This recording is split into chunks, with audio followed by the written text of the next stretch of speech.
Welcome back to Chill Creeps, the home of the eerie, the unexplained, and the downright disturbing. Today, we're diving deep into the shadows with something truly spine-chilling, the horrific and disturbing demonology iceberg. This isn't your typical horror list.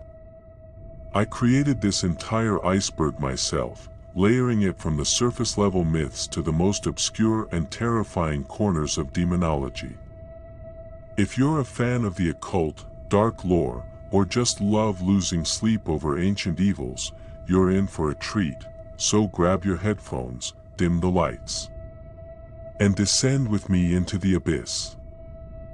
Just a little over a week ago, I was awoken at 7:00 in the morning by a startling phone call. A call from my mother informed me that her sister had just passed away in the hospital for 3 years. My aunt had been battling leukemia to little avail, and although I was distraught to hear of her death, I'd known that it was imminent. My mom told me that the funeral was to be said a week later in their hometown of Heppner, Oregon, a rural little place that she claimed to be quaint. Unfortunately, most of my family couldn't afford the plane tickets and the drive would be much too far, so they simply apologized and sent their condolences.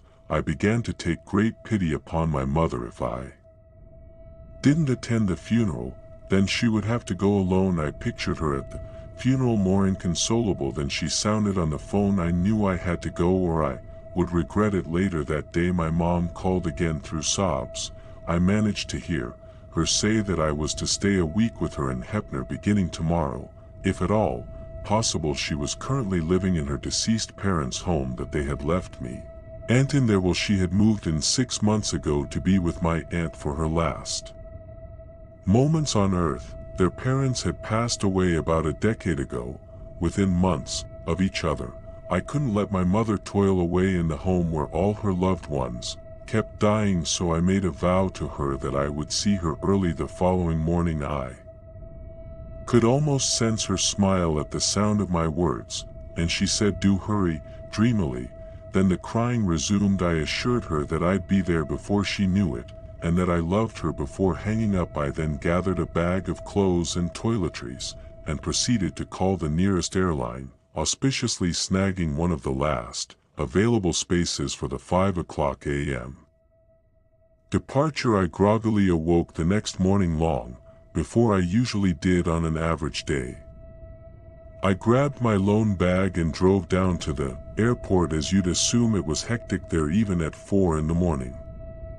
I went through the basic procedures like the security check, and then I reluctantly left my personal belongings with utter strangers whom I had no reason to rely on. Paranoid, I know, but I've always been at least a tad wary of everyone other than close friends and relatives. You can't trust everyone in this world. At last I was on the plane. I took a vacant seat with a view, not that I'd need it.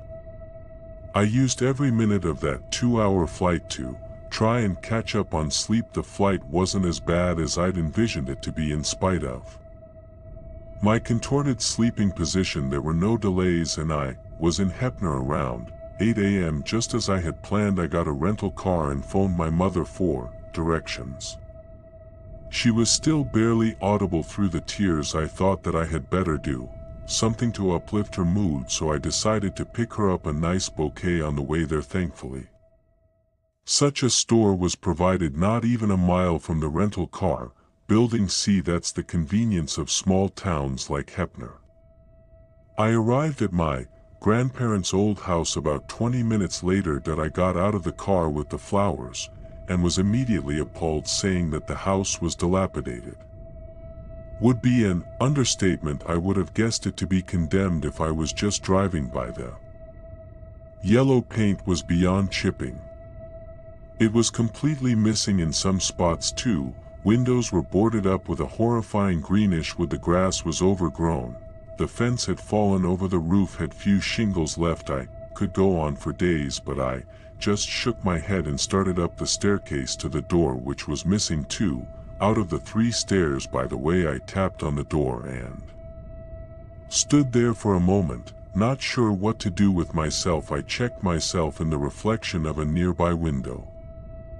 To make sure I appeared decently composed, because it had been at least 6 months since I had last seen my mother, I peered down at my watch. 5 minutes had passed. I was showed with tiny paint chips. As I started to rap on the door, I stiffly presented myself in front of the door, feeling as if it would open at any second. I decided that I could retreat to the car to grab my cell phone, hoping that maybe she would answer the door if I called. I reached in my pocket for the keys to unlock the car, but the door suddenly rattled open almost violently, like my mother had waited until the last possible moment, almost as if she had to have been watching me. I was immediately taken aback by my mother's appearance. I hated thinking this, but she was in worse shape than the house. As she flung her arms around me, I saw sharp, deep wrinkles outlining her face. They were the oddest wrinkles I'd ever seen. In some areas they were stretched tight close to bearing bone, but in other areas her skin drooped perhaps lower than natural, and the wrinkles hung very loosely. I'd never seen her with such terrible skin. It was as if she had some sort of botched surgery, and her complexion far from the sun-kissed beauty I'd seen in fading photographs was sickly. She was covered in pinkish translucent flesh that had numerous collapsed veins made apparent. It was so heartbreaking to see my mother in this state. She was even missing great sections of hair, but I acted as though I had taken no recognition of her appearance, handed her the flowers, and said how much I had missed her. She invited me inside and gestured for me to take a seat on the couch while she prepared some tea. The living room was cave-like. Dark drapes prevented any hopeful ray of light coming in. Not only was the floor covered in a spectrum of dark stains on the worn chestnut wood, but the dirt on top of it formed a layer of earth. Almost old-fashioned furniture was adorned with plastic covers, all except the couch I sat on, whose plastic cover lay haphazardly on the floor, or it was as though they weren't in use at all, which was anomalous to me. I don't intend to come off as disrespectful at all, but my mother simply did not live like this. She always kept the house pristine, and I'd known her to be this way my entire life. I'd normally expect a mere image of a place like this to horrify her into utter despair, if not blind her. If she had been living here for 6 months, why was the house in such a bad condition? Giving my best attempt to set everything aside, I suddenly felt the presence of something horrendous. It was a terrible smell, a calm combination of rotting and burning. I was just confounded. None of this made sense. I went to look for the source of the smell, flipping the couch cushions, looking under the coffee table. Then "Tea is ready, Evan," my mother called from the kitchen. Slightly bemused, I followed the sound of her voice. Having never been in the house before, the awful smell subsided in the kitchen, but only to a degree. My tenuous mother, hands trembling, handed me a dirty teacup, and I had nothing to do but politely accept. "Thanks for the flowers, they're gorgeous," she gushed. "Oh no problem, I really wanted to get them for you," I replied in response. She smiled and drank a sip from her teacup. "So Mom," I began, somewhat apprehensive, "I noticed that it's a little dirty around here. I know you've been stressed, so I could clean if you want me to." She gave me a blank look. "Now there's no need for that." She then rose from her seat and went to the sink, now facing away from me. Her weak hands clumsily shuffled an assortment of random bottles and cups. Are you sure? I really don't mind at all." And she turned to me. I insisted. "There's just no need," she stubbornly said, with wide eyes. Dropping one of the bottles, she held it rolled towards me, and the cap fell off immediately. A sweet-smelling, bright green liquid drenched the floor. I picked up the bottle for her and went to hand it to her, catching a glimpse of the label, "Engine coolant." "Mom, why is there antifreeze in your kitchen?" I asked, increasingly perplexed by the moment she took the still dripping bottle. "Bought it for the car, of course, but I haven't gotten around to using it. If you really want to help, you could do that for me."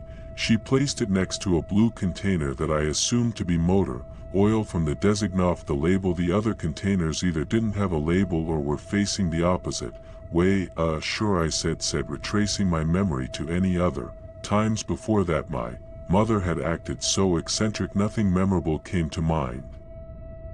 Well thanks how is, your tea Evan I admit it's probably not the best this time around I had to use a different brand of tea bags my eyes darted down at the untouched cup little particles, which I assumed were flakes of tea leaves from a split bag, were floating around I took a tiny sip and felt the gritty substance against my tongue no mom it's actually really good I like it I pretended to take another sip but I actually just spit my first sip back into the cup well that's good she responded, very vaguely so when exactly is the funeral I asked trying to sound offhanded yet sympathetic 6 days from today she said a bit shortly oh okay mom my intuition told me that my mother was about to tear up but oddly she didn't maybe, she was just trying to hold it together now that she was in front of me but all I could hope was that she would be back to a healthier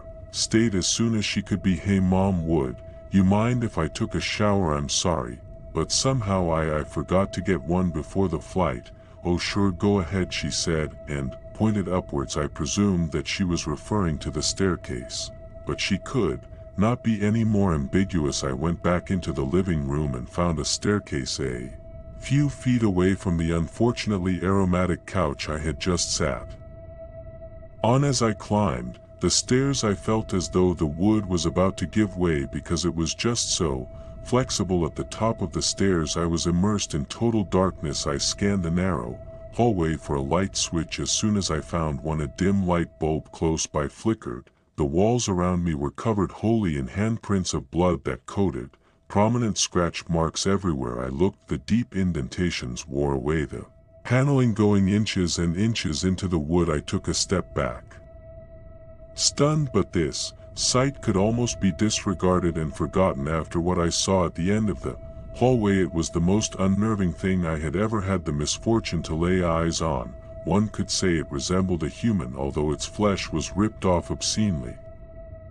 Crimson muscles bearing and practically pounding in what seemed to be the worst, agonizing pain with the little skin that still clung to it there were cuts everywhere, that seemed to be from a sharp-clawed animal the marks on the creature left, inflamed wounds far into the muscle revealing bone at some angles its hair, appeared to be yanked out which left purplish scars behind what was most disturbing were its eyes it rubbed at its eyes despite the fact that they had already been hollowed out a bizarre thought struck me I thought that the creature had to have clawed its own eyes out it had to have after seeing its own hideous gruesomely disfigured body as if the sight alone brought unhinging agony all of my thoughts seemed to happen at once my heart felt like it was struggling to escape my body as if it was trying to stop the utterly traumatized feeling I had but I believe moments later my heart realized it simply couldn't do it so I fell to the floor a few minutes later entirely dazed I stood there in front of me was a broken mirror my plain reflection showing aside from the tiny beads of sweat all over it was just a mirror what the hell I had seen.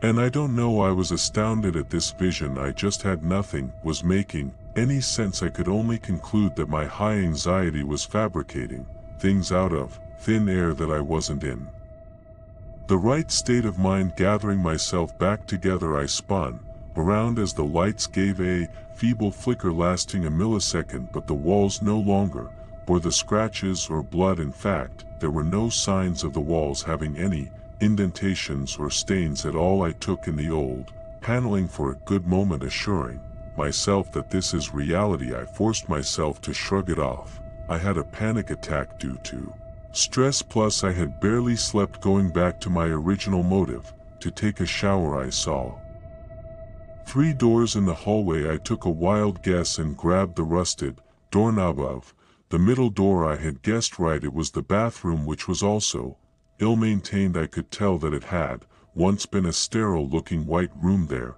wasn't a single window but it was eerily bright, almost fluorescent the white tiles on the floors and walls were tracked in dried mud the small mirror over the sink was so grimy that I saw no reflection and I was partially grateful for this. Unceasingly, bewildered, I moved to the shower, which had no curtain. I quickly undressed and left, my clothes in a bundle on top of the cleanest tile. I adjusted the rusty hot and cold knobs on the shower, attempting to find a nice balance. But no matter what I did, it was always scalding hot. While in the shower, I tried to sort out my mother's unusual behaviors and why she lived in this savage-likey house. I accounted it to her stress. Surely she was in no condition to clean, and of course the death of another beloved family member would alter someone emotionally. I actually wondered if my aunt's death had triggered my mother to become Sile, but I promptly dismissed that thought. I knew that age was very cruel, leaving you to watch everyone you had ever known fall to.